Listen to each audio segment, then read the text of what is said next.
Դավիթ Կարապետյան, ներողություն։ Շնորհակալ եմ։ Արգելի կառավարության անդամներ, հարցս ուղղում եմ Հայաստանի Հանրապետության վարչապետ Նիկոլ Փաշինյանին, մեծարգո պարոն վարչապետ, օրերս հրապարակվեց Հայաստանի արտաքին հետախուզության ծառայության 2026 թվականի զեկույցը, որտեղ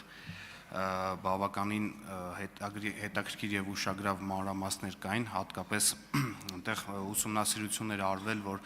օգոստոսի 8-ից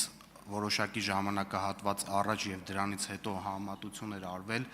արևմտյան Ադրբեջան խոսույթով վերնագրերով նյութերի տարածման վերաբերյալ, որտեղ նշված էր, որ դրան հաջորդող ժամանակահատվածում 36%-ով աճել էին նման խոսույթով նյութ, նաև պետական դրամաշնորհերի տրամադրումը 2026-ին ավելացվել էր այդ ուղղությամբ եւ նաև կար վերլուծություն, որտեղ ռազմական ծախսերի աճն էր համեմատվել այլ ոլորտային ուղղությունների ծախսերի աճի հետ եւ ըստ էության մյուս ոլորտներում եթե բյուջետավորման ավելացում չէր եղել, ռազմական ուղղությամբ բավականին զգալի ծախսերի աճ էր եղել եւ այստեղ հատկանշականը այն է, որ հատկապես օգոստոսի 8-ի մեր ձեռքբերված նախաստորագրված համաձայնագրից հետո է նմանատիպ ակտիվություն սկսվել եւ ծառայությունը դա գնահատել էր ապագայում հնարավոր ռիսկեր, կխնդրեի նաև ձեր մեկնաբանությունը այս մասով, շնորհակալ եմ։ Հարցին կպատասխանի Հայաստանի Հանրապետության վարչապետը, համեցեք պարոն վարչապետ։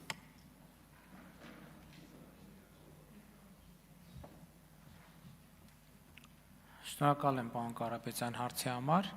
բայց ուզում եմ նաև ընդգծել, որ նույն արտաքին հետախուզության ծառայության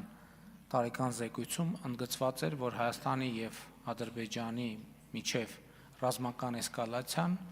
գնահատվում է գրեթե անհավանական։ Այսինքն սա արձանագրում է,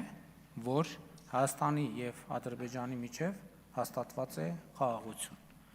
Ինչ վերաբերում է ձեր ասած մյուս ուղղություններին, այո, մեր հետախուզությունը արձանագրել է այդ խնդիրները եւ մենք այդ խնդիրները ինչպես ենք տեսնում։ Նախ ես ձեզ ասեմ ծախսերի հետ կապված, ի վերջո մենք նախկինում առնվազն ներկաների մի մասը նախկինում եղել է մի երկրի քաղաքացի, որը փլուզվել է այդ թվում սպառազինությունների ինքնամոռաց մրցավազքի մեջ մտնելու համար։ Մեր ռազմավարությունը հետեւյալն է, մենք մեր երկրի պաշտպանունակությունը սիստեմատիկ կերպով ավելացնում ենք եւ ես կարող եմ ասել, որ հաջողությամբ ենք դա իրականացնում, ընդ որում ես արդեն հրապարակային ասել եմ եւ անձամբ իմ ուղեկցությամբ առնվազն 2 խումբ այցելել է եւ մենք ի ցույց ենք դրել, այդ թվում հանրության բացի այդ խմբից այլ խմբեր են եղել, մեր ռազմավարությունը այն է, դա է, ինչ վերաբերվում է խաղաղության հետագա ամրապնդման եւ ինստիտուցիոնալացման հարցերին, մենք այդ ուղղությամբ շարունակում ենք մեր դիվանագիտական աշխատանքը, բայց ես նաեւ ուզում եմ մենք բոլորս արձանագրենք նաեւ այն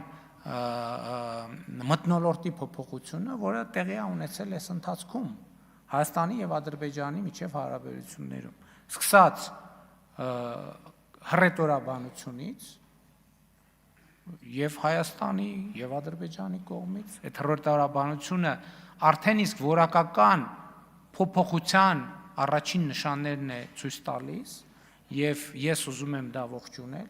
Երկրորդը ուզում եմ այսօր ես իմացա, որ Հայաստանի վառելիքի շուկայում օրինակ դիզվառելիքի գնի մոտ 20%-ի 20%-ի նվազում ա եղել, դա ուզում եմ մենք գնահատենք այդ թվում Հայաստանում սպասվող գյուղատնտեսական աշխատանքների եւ այլնի ֆոնին, իսկ այն խնդիրները, որը արձանագրել է արտաքին հետախուզության ծառայությունը, այդ խնդիրների շուրջ մենք աշխատանքը շարունակում ենք, բայց այդ աշխատանքը ուղղված է լինելու խաղաղության ամրապնդմանը եւ այն դրական բովանդակությունը, որ այս ընթացքում ձևավորվել է, այդ դրական բովանդակությունը ընդգծելուն, շեշտելուն, այդ դրական բովանդակության վրա հենվելուն։ Ինչ վերաբերվում է անվտանգության հնարավոր ռիսկերին եւ սպառնալիքներին, Հայաստանի պետական համակարգը անընդհատ դա վերլուծում է եւ այդ ուղղությամբ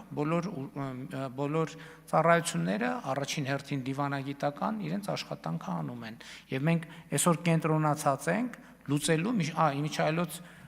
նաեւ վերջերս շատ ուրախ եմ որ Ադրբեջանում պահվող եւս 4 անձ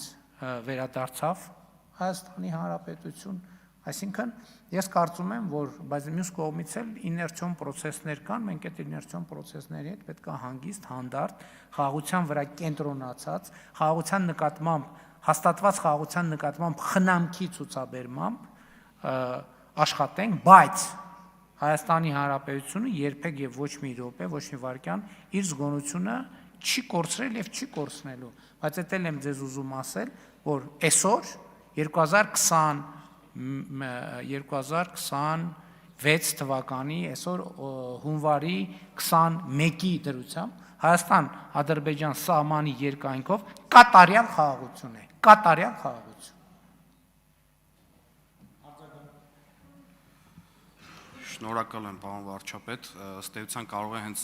իրենց խոսույթներում ուղղակի խայծը լինել, որպեսզի մեզ շեղեն մեր խաղաղության օրակարգից, որը շատ արդյունավետ տեմպերով առաջ է գնում։ Կուզենայի նաև անդրադառնայիք զեկույցում տեղ գտած արտաքին դերակատարների իրենց ազդեցությունը Հայաստանում ընդլայնելու եւ պահպանելու մասին արձանագրմանը։ Շնորհակալություն։ Դե գիտեք ինչ, արտաքին հետախուզական ծառայությունը վարչապետին ենթական մարմին է, ինչ որ ունեինք ասելու այդ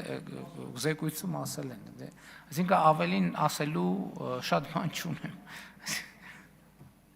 Շնորհակալ եմ։ Շնորհակալություն։